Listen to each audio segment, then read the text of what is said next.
কিন্তু ইসলাম হতে এমন জিনিস বান্দা নজানিয়ে রে কদম মারণ না আমার আল্লাহ তোর সুযোগ দে।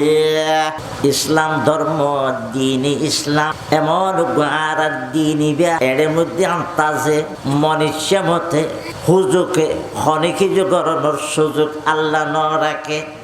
হিন্দু ধর্ম মন্দিরের মধ্যে যাইয়ে যেতে মূর্তিরে সজিদা করে তোলে বুঝিয়ে দেন না এবার ধর্ম মানুষ রবিবার দিন যখন গির্জার মধ্যে যাইয়ে যেতেন নবটব করে বুঝিতে পারলাম এবার খ্রিস্টান ধর্মের মানুষ। এটা তো অনেক কিছু বোঝানোর দরকার নাই। হিন্দু ধর্ম সম্বন্ধে জানানোর দরকার নাই, খ্রিস্টান সম্বন্ধে ধর্ম সম্বন্ধে জানানোর দরকার নাই। ইটারা ঠাকুর হলে জানিলে সারে যাইবে কয়। কিন্তু ইসলাম হতে এমন জিনিস বান্দা নজানিয়ে রে কদম মারণ না আমার আল্লাহ তোর সুযোগ দে।